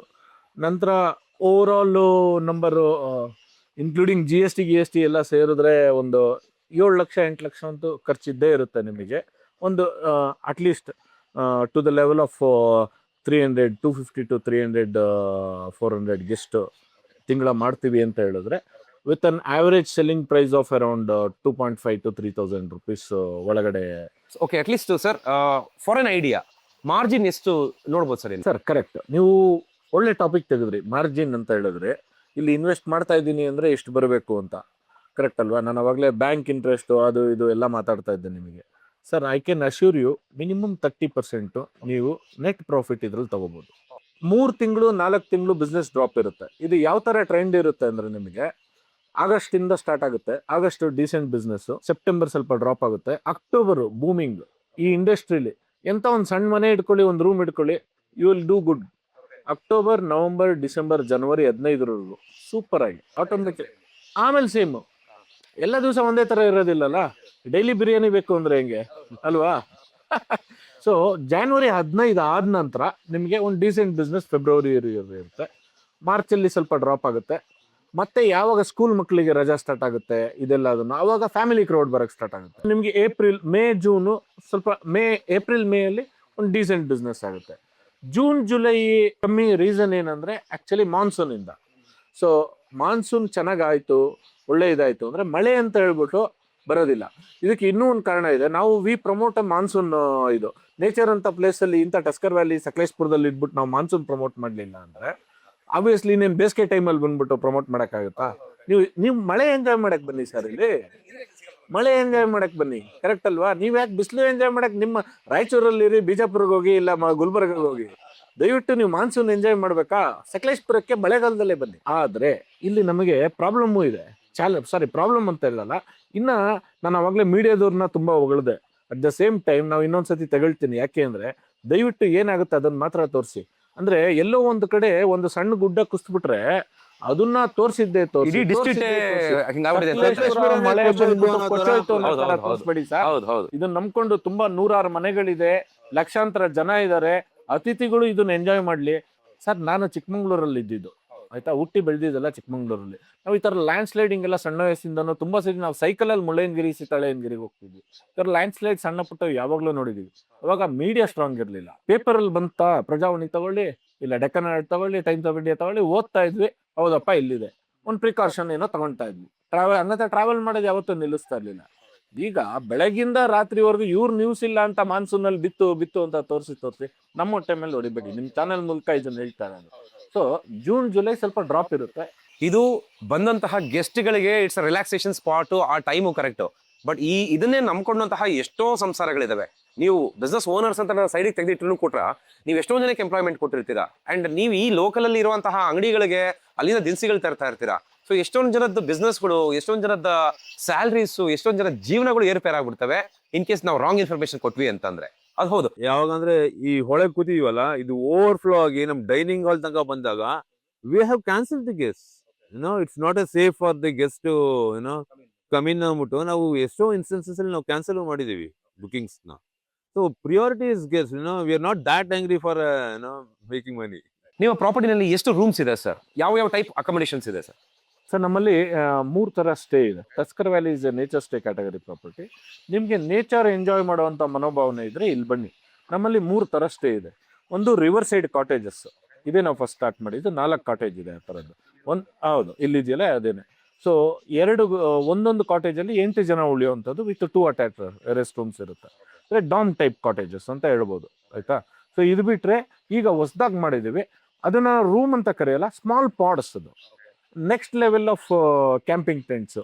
ಸೊ ಅಲ್ಲಿ ಹೆಂಗೆ ಅಂದರೆ ಒಂದು ಸ್ಮಾಲ್ ಓ ಪಾಡ್ಸ್ ಅಂತ ಯಾಕೆ ಹೇಳ್ತೀವಿ ಅಂದರೆ, ಈಗ ಡ್ಯಾಮ್ದು ರಿಂಗ್ ಇರುತ್ತಲ್ಲ, ಸ್ಪನ್ ಪೈಪ್ಸ್ನ ಜಸ್ಟ್ ಇಟ್ಬಿಟ್ಟು ಅದಕ್ಕೆ ಅಟ್ಯಾಚ್ ರೆಸ್ಟ್ ರೂಮ್ಸ್ ಕನೆಕ್ಟ್ ಮಾಡಿ ಜಸ್ಟ್ ಇಬ್ಬರಿಗೆ ಕಂಫರ್ಟಬಲ್ ಆಗಿರೋ ಥರ ಒಂದು ಸ್ಮಾಲ್ ರೂಮ್ಸ್ ಮಾಡಿದ್ವಿ. ಇನ್ನೊಂದು ಎ ಫ್ರೇಮ್ಸ್ ಅಂತ, ಎ ಸ್ಟ್ರಕ್ಚರ್ದು ಸಣ್ಣ rooms. Again it's not a room, it's a pod. So a pod and O pod ಅಂತ ಕರಿತೀವಿ. 3 ಜನ ಎ ಪಾಡಲ್ಲಿ ಇರ್ಬೋದು, ಓ ಪಾಡಲ್ಲಿ ಇಬ್ಬರು ಇರ್ಬೋದು. ಇದು ನಂತರ ವಾಟ್ ವಿ ಹ್ಯಾವ್ ಗ್ರೋನ್ ಅಂದರೆ ಕ್ಯಾಂಪಿಂಗ್ ಅಂತ ನಿಮ್ಗೆ ಹೇಳ್ತಾ ಇದ್ದೆ. ಕ್ಯಾಂಪಿಂಗ್ನ ಇನ್ನೂ ಮರ್ತಿಲ್ಲ, ಮಾಡ್ತೀವಿ, ಆದರೆ ಹೊರಗಡೆ ಹಾಕ್ಕೊಡೋದಿಲ್ಲ. ಆ್ಯಸ್ ಎ ಸೇಫ್ಟಿಗೋಸ್ಕರ ನಾವೇನು ಮಾಡ್ತಾ ಇದ್ದೀವಿ, ಈಗ ಕ್ಯಾಂಪಿಂಗ್ ಟವರ್ಸ್ ಅಂತ ಮಾಡಿದ್ದೀವಿ, ಕ್ಯಾಂಪಿಂಗ್ ಪ್ಲ್ಯಾಟ್ಫಾರ್ಮ್ ಅಂತ ಮಾಡಿದ್ದೀವಿ. ಅದರೊಳಗಡೆ ಟೆಂಟ್ನ ಮೌಂಟ್ ಮಾಡಿಬಿಟ್ಟು ಅಲ್ಲಿ ಇರೋ ಥರ ಒಂದು ಟೆಂಟಲ್ಲಿ ಇಬ್ಬರು ಇರ್ಬೋದು. ಅದಕ್ಕೆ ರೆಸ್ಟ್ ರೂಮ್ಸ್ ಎಲ್ಲ ಕಾಮನ್ ರೆಸ್ಟ್ ರೂಮ್ ಸಫಿಷಿಯೆಂಟ್ ಆಗಿರುತ್ತೆ, ಯಾರು ವೇಟಿಂಗ್ ಪೀರಿಯಡ್ ಇರೋದಿಲ್ಲ. ಸೊ ಇಲ್ಲಿ ಪವರ್ ಇಲ್ಲ ಅಂತ ಹೇಳ್ಬಿಟ್ಟು ಹಾಟ್ ವಾಟರ್ ಕೊಡೋದೇನು ನಿಲ್ಲಿಸಿಲ್ಲ ನಾವು. ಅದಕ್ಕೆಲ್ಲ ಗ್ಯಾಸ್ ಗೀಸರ್ಸ್ ಇಟ್ಟಿದ್ದೀವಿ. ಏನೇನು ಬೇಕು ಟೈಮ್ ಟು ಟೈಮ್ ಅವ್ರಿಗೆ ಏನು ಸಣ್ಣ ಪುಟ್ಟ ಅವಶ್ಯಕತೆ ಇದೆ, ಎಲ್ಲ ಅವಶ್ಯಕತೆನೂ ನಾನು ಟೈಮಿಗೆ ಚೇಂಜ್ ಮಾಡ್ಕೊಂಡು ಮಾಡ್ತಾ ಇದ್ದೀವಿ. ಎಲೆಕ್ಟ್ರಿಸಿಟಿ ಸಪ್ಲೈ ಇಲ್ಲ ಅಂತ ಹೇಳಿದ್ರಿ, ಬಟ್ ಹಂಗಂತಂದ್ಬಿಟ್ಟು ನೋಡಿದ್ರೆ ಎಲ್ಲ ಕಡೆ ಕರೆಂಟ್ ಇತ್ತು, ಎಲ್ಲ ಕಡೆ ಲೈಟ್ ಉರಿತಾ ಇತ್ತು, ರೈಟ್, ಎಲ್ಲ ಕಡೆ ಫ್ಯಾನ್ಸ್ ಓಡ್ತಾ ಇತ್ತು, ಮತ್ತೆ ಹಾಟ್ ವಾಟರ್ ಬರ್ತಾ ಇತ್ತು. It's fine enough. Actually you have taken the measures to compensate the lack of electricity. Staff ವಿಷಯಕ್ಕೆ ಬಂತು ಅಂತಂದ್ರೆ ಟೋಟಲಿ ಎಷ್ಟು ಸ್ಟಾಫ್ ಇದ್ದಾರೆ ಸರ್ ನಿಮ್ಮ ಹತ್ರ ಇಲ್ಲಿ? ಸರ್ ಇಲ್ಲಿ 9 ಜನ ಇದ್ದಾರೆ. ಆ್ಯಕ್ಚುಲ್ ರಿಕ್ವೈರ್ಮೆಂಟ್ ಒಂದು 11 ಜನದವರೆಗೂ ಬೇಕು. ಯಾಕಂದರೆ ನಮ್ಮಲ್ಲಿ ನಾನು ಫಸ್ಟ್ ಪ್ರಿಯಾರಿಟಿ ಕೊಡೋದೇ ಊಟಕ್ಕೆ ಸರ್. ನೀವು ಯಾವುದೇ ಒಂದು ಫಂಕ್ಷನ್ಗೆ ಹೋಗಿ ನನ್ನ ಮನೇಲಿ ಯಾರಾದರೂ ಬಂದರು ಅಂದರೆ ನಾನು ಫಸ್ಟ್ ಕೇಳೋದೇ ಏನು ಊಟ ಮಾಡ್ತೀರಾ, ಏನು ಕುಡಿತೀರಾ. ನೀವು ಊಟ ಮಾಡಿ ಖುಷಿಯಾಗಿ ಹೋದರೆ ಅದರಿಂದ ಏನೂ ಇಲ್ಲ. ನಾನು ಒಂದು ಅತಿಥಿ ಸತ್ಕಾರ್ಯದಲ್ಲಿ ಒಂದು ರೇಷಿಯೋ ಕೊಡಬೇಕು ಅಂದರೆ 70% ಊಟ ತಿಂಡಿಗೆ ಕೊಡ್ತೀನಿ. ಇನ್ನು 30% ನಿಮಗೆ ರೂಮ್ ಕ್ಲೆನ್ಲಿನೆಸ್ಸು, ನೀವು ಬಂದಾಗ ಮಾತಾಡೋವಂಥ ರೀತಿ, ನಿಮ್ಮ ಹತ್ರ ನಡ್ಕೊಳ್ಳೋವಂಥ ರೀತಿ, ಏನೇನು ಆ್ಯಕ್ಟಿವಿಟೀಸ್ ಇದೆ, ಏನೇನು ಸಪೋರ್ಟಿವ್ ಇದೆ, ಇದೆಲ್ಲದನ್ನು ಇನ್ನು 30% ಬರುತ್ತೆ. ಸೊ ಫಸ್ಟ್ ಪ್ರಿಯಾರಿಟಿ ಊಟ ತಿಂಡಿ. ನಮ್ಗೆ ಇಲ್ಲಿ ಚಾಲೆಂಜಸ್ ಏನಿದೆ ಅಂದ್ರೆ, ಒಬ್ಬ ಪ್ಲಂಬಿಂಗ್ ಏನಾದ್ರು ಪ್ರಾಬ್ಲಮ್ ಆಯ್ತು, ಇಲ್ಲ ಎಲೆಕ್ಟ್ರಿಕ್ ಪ್ರಾಬ್ಲಮ್ ಆಯ್ತು ಅಂದ್ರೆ, ಈ ಕಾರ್ಡ್ ಒಡೆ ಒಬ್ಬ ಎಲೆಕ್ಟ್ರಿಷಿಯನ್ ಕರ್ಕೊಂಡ್ ಬರ್ಬೇಕು ಅಂದ್ರೆ literally it takes a week. ಇವತ್ತು ಫೋನ್ ಮಾಡಿದ್ರೆ ಅವ್ನು ನಾಳೆ ಬರ್ತೀವಿ, ನಾಳಿದ್ದು ಬರ್ತೀನಿ ಅನ್ಕೊಂಡು 1 ವಾರ ಆದ್ರೂ ಬರೋದಿಲ್ಲ. But ಲಕ್ಕಿಲಿ we have a Guy manager ಅಂತ, ಅವನು ಏನೋ ಪ್ಲಂಬಿಂಗ್ ಮಾಡ್ತಾನೆ, ಎಲೆಕ್ಟ್ರಿಕಲ್ ಕೆಲಸ ಮಾಡ್ತಾನೆ, ಮಲ್ಟಿ ಟ್ಯಾಲೆಂಟ್. ಅಂಡ್ ಇಂಥ ಜಾಗಕ್ಕೆ ಅಂತ ಒಬ್ಬ ಬೇಕು. And luckily, we have that guy, and he's been with us for a long time. He's one of the pillars. I need to add on trust ಅಂತ first ಹೆಸರು ಹೇಳ್ಬೇಕು ಅಂದ್ರೆ ನಮ್ಮ ಆದಿತ್ಯ, ನಮ್ಮ ಮ್ಯಾನೇಜರು. ನಮ್ಮ ಆದಿತ್ಯ ಇಲ್ಲಿ ನಮ್ಗೆ ಈಗ ಜೊತೆಗಿರೋದಲ್ಲ, ಇದಕ್ಕಿಂತ ಮೊದ್ಲು ನಮ್ಮ ಯೋಗೇಶ್, ಲೋಕೇಶ್ ಬೇರೆ ಒಂದು ಬಿಸ್ನೆಸ್ ಅಲ್ಲಿ ಇದ್ರು. ಅವಾಗಿಂದನು ಜೊತೆಗೆ ಎಳ್ಕೊಂಡು ಹೋಗ್ತಾ ಇರೋದು ಆದಿತ್ಯನ. ಸೊ ಪೀಪಲ್ ಎಷ್ಟು ಇಂಪಾರ್ಟೆಂಟ್ ಅನ್ನೋದಕ್ಕೆ ಈ ಒಂದು ಆದಿತ್ಯನೇ ಸಾಕು. ನಾವು ತುಂಬಾ ಜಗಳ ಆಡ್ತೀವಿ, ತುಂಬಾ ಹೊಗಳ್ತೀವಿ, ಎಲ್ಲ ಮಾಡ್ತೀವಿ, ಆದ್ರೆ ಅವನೊಂದು ಬಿಟ್ಕೊಡೋದಿಲ್ಲ. ಮಲ್ಟಿ ಟ್ಯಾಲೆಂಟ್ ಅಂದ್ರೆ ಯಾವ ಲೆವೆಲ್ಗೆ ಅಂದ್ರೆ ಜಸ್ಟ್ ತಿಂಗಳು ರಾತ್ರಿ ಇನ್ವರ್ಟರ್ ಹೋಗ್ಬಿಡ್ತು. ನಮ್ಮ ಜೀವಾಳನೆ ಇನ್ವರ್ಟರ್, ಬ್ಯಾಕಪ್, ಡಿಜಿ ಏನ್ ಮಾಡ್ತೀರಾ? ಗೆಸ್ಟ್ ಪಾಪ ಬೆಂಗಳೂರಿಂದ, ಪುಣೆಯಿಂದ, ಹೈದರಾಬಾದಿಂದ ಎಲ್ಲ ದುಡ್ಡು ಕೊಟ್ಟು ಬಂದಿದ್ದಾರೆ ಸರ್. ಅವರಿಗೆ ರಜಾ ಸಿಗೋದು ಕಷ್ಟ, ಕರೆಕ್ಟ್ ಅಲ್ವಾ? ನಾವು ಬಂದಿರೋದ್ರಲ್ಲಿ ನಮ್ ಕತೆ ಹೇಳ್ಕೊಂಡು ಕೂರಕ್ಕಾಗಲ್ಲ. ಹೆಂಗೆ ಮ್ಯಾನೇಜ್ ಮಾಡ್ದ ಅಂದ್ರೆ ಅವಾಗ ಮಧ್ಯರಾತ್ರಿಲಿ ಹೋಗಿ ಯಾರನ್ನೋ ಕರ್ಕೊಂಬಂದ, ಆಲ್ಟರ್ನೇಟಿವ್ ಏನೋ ಮಾಡ್ಬೇಕಾ. ಅದೇ ಟೈಮಿಗೆ ದೇವ್ರದಿಂದ ನಾನು ಇದ್ದೇ ಇಲ್ಲಿ. ನಾವು ರಿಪೇರಿ ಮಾಡಿಸೋದ್ರ ಬಗ್ಗೆ ಯೋಚನೆ ಮಾಡೋದಿಲ್ಲ. ನಾಳೆ ಬೆಳಗ್ಗೆ ಗೆಸ್ಟಿಗೆ ಇದು ರೆಡಿ ಇರ್ಬೇಕಷ್ಟೇ. ದುಡ್ಡಿಂದ ಈಗ ಯೋಚನೆ ಮಾಡೋದು ಬೇಡ. ಸೊ ಬಿಸ್ನೆಸ್ ಅಲ್ಲಿ ಬರುತ್ತೆ ದುಡ್ಡು. ಟೈಮು, ಪೇಷನ್ಸ್ ಬಗ್ಗೆ ಅವಾಗಲೇ ಮಾತಾಡ್ತಾ ಇದ್ದೆ. ಆ ಟೈಮಲ್ಲಿ ರಿಯಾಕ್ಟ್ ಮಾಡೋದು ತುಂಬಾ ಇಂಪಾರ್ಟೆಂಟ್. ಇಮಿಡಿಯೇಟ್ ನೀವು ರಿಯಾಕ್ಟ್ ಮಾಡಲಿಲ್ಲ, ಸೊಲ್ಯೂಷನ್ ಕಂಡುಹಿಡಿಯಲಿಲ್ಲ, ಬರೀ ಅಲ್ಟಾ ಕೂರ್ತೀನಿ ಅಂದ್ರೆ this not the right way of doing business. In business ಅದೇ ಅಲ್ವಾ ಸರ್ ಇರೋದು, reaction time is very very important actually. So we need to thank, ನೀವು ಒಂದು ಆಪರ್ಚುನಿಟಿ ಕೊಟ್ಟಿದ್ದೀರಾ. ನಮ್ಮ ಆದಿತ್ಯ ಇರ್ಬೋದು, ನಮ್ಮ ಕುಕ್ ಆಲೇಶ್ ಇರ್ಬೋದು, ಅವ್ರ ವೈಫ್ ಶಾರದಾ ಇರ್ಬೋದು. I need to tell thanks for every one. ತುಂಬಾ ಜನ ಬಿಟ್ಟು ಹೋಗಿರೋರು ಪಿಲ್ಲರ್ಸ್, ತುಂಬಾ ಜನ ಬಿಟ್ಟು ಹೋಗಿದ್ದಾರೆ. ಬಟ್ ಆದ್ರೂ ಇವತ್ತು ನಾವು ಅವ್ರ ಜೊತೆ ಟಚ್ ಅಲ್ಲಿ ಇದೀವಿ. ಆ ಒಂದು ದಿವಸ ನಮ್ಗೆ ಸಪೋರ್ಟ್ ಮಾಡಿದಾರಲ್ಲ, ಅದರಿಂದನೂ ಅನ್ನ ತಿಂದಿದ್ವಿ. ಸೊ ಶೆಫ್ ಅಂತ ಬಂದಿದ್ದಕ್ಕೆ ಕೇಳ್ತಾ ಇದೀನಿ, ಶೆಫ್ ಸ್ಯಾಲರಿ ಅಪ್ರಾಕ್ಸಿಮೇಟ್ಲಿ ಎಷ್ಟಿರುತ್ತೆ ಸರ್? ನಾರ್ಮಲಿ ಈ ಸಣ್ಣ ಪ್ರಾಪರ್ಟಿಗೆಲ್ಲ 70 ಜನ, 50 ಜನ ಈ ಲೆವೆಲ್ಗೆಲ್ಲ ನೀವು ಕಾಮಿ 2, ಕಾಮಿ 3 ಲೆವೆಲ್ ಅಲ್ಲಿ ನೀವು ತಗೋಬಹುದು. ಸೂ ಚೆಫ್ ಬೇಕು ಅಥವಾ ಎಕ್ಸಿಕ್ಯೂಟಿವ್ ಚೆಫ್ ಬೇಕು ಅಂತ ಏನಿಲ್ಲ. ಅಥವಾ ಲೋಕಲ್ ನಿಮಗೆ ಕಲ್ತಿರೋಂಥ ಚೆಫ್, ಅವ್ರಿಗೊಂದು 25,000, 30,000, 20,000 ಈ ತರ ರೇಂಜ್ ಅಲ್ಲಿ ಸಿಗ್ತಾರೆ. ಅವ್ರಿಗೆ ಒಬ್ರು ಹೆಲ್ಪರ್ ಕೊಡ್ಬೇಕಾಗುತ್ತೆ. They will manage. ಹೆಲ್ಪರ್ಗೆ ಒಂದು 15,000-20,000 ಈ ತರ ರೇಂಜ್ ಅಲ್ಲಿ. ಹೌಸ್ ಕೀಪಿಂಗ್ಸ್ ಎಷ್ಟಿರುತ್ತೆ ಸರ್? ಹೌಸ್ ಕೀಪಿಂಗ್ ಎಲ್ಲ ಸ್ಟಾರ್ಟ್ಸ್ ಫ್ರಮ್ 12,000-13,000. ಇಲ್ಲಿ ಸ್ಯಾಲ್ರಿ ಅಂತ ನೋಡಿದಾಗ ಬೆಂಗಳೂರಲ್ಲೆಲ್ಲ ಏನಾಗುತ್ತೆ, ಒಂದು ಸ್ಯಾಲ್ರಿ ಕೊಡ್ತಾರೆ, ಸುಮ್ಮನೆ ಇರ್ತಾರೆ. ಇಲ್ಲಿ ನಾವು ಅವ್ರದ್ದು ಅಕಾಮಿಡೇಷನ್, ಅವ್ರದ್ದು ಎವ್ರಿ ಡೇ ಫುಡ್ ಎಲ್ಲದನ್ನು ನೋಡ್ಕೋಬೇಕು. ಓವರ್ ಆಲ್ ಅಂತ ತಗೊಂಡ್ರೆ ಒಬ್ಬೊಂದು ಎಕ್ಸ್ಪೆನ್ಸಸ್ ಒಂದು 25,000-30,000 ಬರುತ್ತೆ. ಅವನಿಗೆ ಖರ್ಚೇ ಇಲ್ಲ. ಹೌದು, ಎಲ್ಲ ಒಂದು ಸೇವಿಂಗ್ಸ್, ಬಂದಿದ್ದೆಲ್ಲ ಸೇವಿಂಗ್ಸ್. ಹೌದು. ಗ್ರಾಸರೀಸ್ ಯೋಚನೆ ಇಲ್ಲ, ಎಲೆಕ್ಟ್ರಿಸಿಟಿ ಬಿಲ್, ಅಕಾಮಿಡೇಷನ್, ರೆಂಟ್ ಏನು ಯೋಚನೆ ಇಲ್ಲ. ಈಗ ಅವ್ರ ಫ್ಯಾಮಿಲಿ ಅಂತ ಗಂಡ ಹೆಂಡತಿ ಏನಾದ್ರು ಬಂದ್ರೆ, ಅವ್ರ ಮಕ್ಕಳಿದ್ರೆ ಆಬ್ವಿಯಸ್ಲಿ ಅವ್ರ ಮಕ್ಕಳದು ನಾವು ನೋಡ್ಕೊಂತೀವಿ. ಇಲ್ಲಿ ನಮ್ಮಲ್ಲಿ ಎಂಪ್ಲಾಯೀಸ್ ಏನಾದ್ರು ಗಂಡ ಹೆಂಡತಿ ಅವ್ರ ಮಕ್ಕಳು ಎಲ್ಲ ಬಂದ್ರೆ ಆ ಮಕ್ಕಳದು ನಾವು ನೋಡ್ಕೊಂತೀವಿ. ಆ ತರ ಏನ್ ಇದ್ ಮಾಡೋದಿಲ್ಲ. ನಮ್ಗೇನು ಅಟ್ಲೀಸ್ಟ್ ಲಾಂಗ್ ಟರ್ಮ್ ಅಲ್ಲಿ ಇದಾರಲ್ಲ ಅನ್ನೋದೊಂದು ಖುಷಿ ಇರುತ್ತೆ. All we need is basically a long-term relationship between an employee and an employer. That is when you will have a smooth operation at your place actually. Sir, ಈಗ ಕುಕ್ಕು ಎಲ್ಲ ಮಾತಾಡ್ತಾ ಇದ್ವಿ chef ಬಗ್ಗೆ ಎಲ್ಲನೂ. ಶೆಫ್ ನಿಮಗೆ ಕೈ ಕೊಟ್ಟಿದ್ದು ಉಂಟಾ? ಅಲ್ಲಿ ಏನಾದ್ರು ಅನುಭವಿಸಿದ್ರೆ ಹೇಳ್ಬೋದಾ? ಸರ್, ಇವತ್ತು ನೀವೇನು ಊಟ ಮಾಡಿದ್ರಿ? ಮಧ್ಯಾಹ್ನ ಬರ್ತಿದಂಗೆ ನೀವು ಊಟ ಮಾಡಿದ್ರಿ? ಪೂರಿ, ಸಾಗು, ಮತ್ತೆ ಪಲಾವ್, ಅನ್ನ, ರಸಮು, ಜಾಮೂನು. ಸರ್, ಇವತ್ತು ಮ್ಯಾಕ್ಸಿಮಮ್ ಐಟಮ್ಸ್ ನಾನು ಮಾಡಿದ್ದೀನಿ. ಹಂಗಂತ ನಮ್ ಚೆಫ್ ಇಲ್ಲ ಅಂತಲ್ಲ, ಪಾಪ ನಮ್ ಕೈಲಿ ಏನ್ ಮಾಡ್ಸೋದಿಲ್ಲ. ಚೆಫ್ ಕೈ ಕೊಟ್ಟಿರೋ ಇನ್ಸ್ಟೆನ್ಸಸ್ ಇದೆ. ಅಥವಾ ಚೆಫ್ ರಜಾಕ್ ಹೋಗಿದ್ದಾರೆ, ಗೆಸ್ಟ್ ಇದಾರೆ, ಎಮರ್ಜೆನ್ಸಿ ಬಂತು ಹೋಗಿದ್ದಾರೆ, ನಾನು ಕೆಲಸ ಕಲ್ಸಿದ್ದೀನಿ. ಇವತ್ತು ನನಗೆ ಎಲ್ಲಾ ಅಡುಗೆನೂ ಮಾಡಕ್ ಬರುತ್ತೆ. 100 ಜನದವರೆಗೂ ನಾನು ಅಡುಗೆ ಮಾಡ್ತೀನಿ. ಸೊ ಇದನ್ನ ಕಲ್ತಿರೋದು ಯಾಕೆ ಗೊತ್ತಾ? ಇಂಥ ಚಾಲೆಂಜಸ್ ಬರುತ್ತೆ, ಇದನ್ನ ಫೇಸ್ ಮಾಡಬೇಕು ಅನ್ನೋದಕ್ಕೋಸ್ಕರ ಕಲ್ತಿದ್ದೀನಿ. ನಾನು ಇದ್ದಿದ್ದೆಲ್ಲ ಕಾರ್ಪೊರೇಟ್ ಅಲ್ಲಿ, ಈಗ ಮಾಡ್ತಾ ಇರೋದೇ ಬೇರೆ ಕೆಲಸ. ಹೊಟ್ಟೆಪಾಡು ಜೀವನ ಎಳ್ಕೊಂಡು ಹೋಗ್ತಾ ಇರುತ್ತೆ ಸರ್. ಏನ್ ಬೇಕಾದ್ರೂ ಕಲಿಬಹುದು. That is why it is called hospitality industry ಅಲ್ಲ ಸರ್? ಇಲ್ಲಿ ಬಂದಾಗ ಡಿಗ್ನಿಟಿ ಆಫ್ ಲೇಬರ್ ಅಂತ ನೋಡಬಾರ್ದು. ಏನೋ ಇವನ್ ಕಿಚನ್ ಅಲ್ಲಿ ಬಿದ್ದಿರ್ತಾನೆ, ನಾನು dining hall mopping, table cleaning, ಇಲ್ಲ ಇವನ್ ಕೆಲಸ ಬಾತ್ರೂಮ್ ತೊಳೆದಿರೋ ಇನ್ಸ್ಟೆನ್ಸಸ್ ಗಳಿದೆ. ಎವ್ರಿ ಬಿಸ್ನೆಸ್ ಬಂದು ಇಟ್ಸ್ ಲೈಕ್ ಯುವರ್ ಬೇಬಿ. ಬಂದಾಗ ಆಕ್ಚುಲಿ ನೋಡ್ತಾ ಇದ್ದೆ, sorry to cut you, mop ಮಾಡ್ತಾ ಇದ್ರಿ ನೀವು. ಹೌದು, ಇವನ್ ಅಡ್ಗೆ ಮನೆಯಲ್ಲಿ ಅಡ್ಗೆ ಮಾಡ್ತಾ ಇದ್ದ. So business is like your baby. ನಿಮ್ಮ ಮನೇಲಿ ಮಗು ಹೇಸಿಗೆ ಮಾಡ್ಕೊಂಡ್ರೆ ತೊಳೆಯಕ್ಕೆ ಅಸಹ್ಯ ಪಟ್ಕೊಳಲ್ಲ. ಬಿಸ್ನೆಸ್ ಅಲ್ಲೂ ಹಂಗೇನೆ. ನಾನು ಈ ಕೆಲಸ ಮಾಡಬಾರ್ದು, ಆ ಕೆಲಸ ಮಾಡಬಾರ್ದು ಅನ್ನೋ ಆಟಿಟ್ಯೂಡ್ ಇರಬಾರ್ದು. It's your business. ನಿನ್ಗೆ ಅನ್ನ ಆಗ್ತಿರೋದು ಇಳಿದು ಮಾಡ್ಬೇಕು. ದೇರ್ ಆರ್ ಇನ್ಸ್ಟೆನ್ಸಸ್, ಏನೋ ನಮ್ಮ ಹುಡುಗರು ಕೆಲವು ಸರಿ ರಿಲ್ಯಾಕ್ಸಿಂಗ್ ಮೋಡ್ ಅಲ್ಲಿ ಇರ್ತಾರೆ, ಕೆಲಸ ಇರುತ್ತೆ, ನಾನು ಹೋಗಿ ಬಟ್ ಅವ್ರ ಕೆಲಸ ಬಿಟ್ಟು ಸುಸ್ತಾಗಿ ಕೂತಿರ್ತಾರೆ. But I want that to be done. ಅವ್ನಿಗೆ ಹೋಗಿ ಈಗ ಕೆಲಸ ಮಾಡೋ ಅಂತ ಹೇಳಿದ್ರೆ ಅವ್ನು ಅನ್ಕೋತಾನೆ ಈಗ ರೆಸ್ಟ್ ತಗೊಳಕ್ಕೂ ಬಿಡ್ತಾ ಇಲ್ಲ, ಈಗ ನೋಡಿ ಕೆಲಸ ಕೊಡ್ತಾ ಇದಾರೆ ಅಂತ. ಆ ಟೈಮಲ್ಲಿ ಏನ್ ಮಾಡ್ತೀವಿ ನಾವು ಕೆಲಸ, ನಾನೇ ಮಾಪ್ ತಗೊಂಡು ಕಸ್ಬರ್ಗೆ ತಗೊಂಡು ಗುಡ್ಸಕ್ ಶುರು ಮಾಡ್ತೀನಿ. ಆಗ ಅವನೇ ಸುಮ್ಮನೆ ಇರೋದಿಲ್ಲ. ಸರ್ ನೀವು ಮಾಡ್ಬಿಡಿ ಸರ್, ನಾ ಮಾಡ್ತೀನಿ ಬನ್ನಿ ಸರ್ ಅಂತ ಬರ್ತಾನೆ. ನನ್ನ ಕಾನ್ಸೆಪ್ಟ್ ಏನಂದ್ರೆ, ಆಳಾಗಿ ದುಡಿ ಅರಸನಾಗಿ ಬದುಕು ಅಂತ. ಅಂದ್ರೆ ನೀವು ಆಳಾಗಿ ದುಡಿತಾ ಇದ್ರೆ ನೆಕ್ಸ್ಟ್ ಅರಸನಾಗಿ ಬದುಕ್ಬೋದು. ಎಲ್ಲದಕ್ಕೂ ಒಂದು ಸಮಯ ಇರುತ್ತೆ. ಆ ಸಮಯದಲ್ಲಿ ಆಳಾಗಿರ್ತೀಯ. ಈಗ ನಾನು ಕೂತ್ಕೊಂಡು ನಿಮ್ಗೆ ಅರಸನ್ ತರ ಮಾತಾಡ್ತಾ ಇದ್ದೀನಿ ಸುಮ್ಮನೆ. ಎಂದು ಆಳಾಗಬಲ್ಲವನೇ ಅರಸಾಗುವ ಒಳ್ಳೆ ಅರಸಾಗುವ ಅಲ್ಲ. ನಮ್ಮ ರಾಜ್ಕುಮಾರ್ ಅವ್ರು ಹೇಳಿದ್ದಾರೆ ಅಂದ್ರೆ ಎಲ್ಲವೂ ಸತ್ಯ ಅದು. ಹೌದೌದು, ಖಂಡಿತ. ವೀಕ್ಷಕರೇ, ಒಂದು ತಿಳ್ಕೊಳ್ಳಿ, ಯಾವತ್ತೂ ಅಷ್ಟೇ, ನೀವು ಔಟ್ಸೈಡ್ ಇಂದ ನೋಡುವಾಗ ಒಬ್ಬ ಬಿಸ್ನೆಸ್ ಮ್ಯಾನ್ ನ, ಬಿಸ್ನೆಸ್ ಓನರ್ನ, ನಿಮ್ಮ ಪರ್ಸೆಪ್ಷನ್ ಬೇರೆ ಇರುತ್ತೆ. ಏನಪ್ಪ ಸಿಕ್ಕಾಪಟ್ಟೆ ದುಡಿತಾನೆ, ಲ್ಯಾವಿಶ್ ಆಗಿ ಓಡಾಡ್ತಾನೆ, ಇದೇ ಮಾತ್ರ ಕಾಣಿಸ್ತಾ ಇರುತ್ತೆ ನಿಮಗೆ.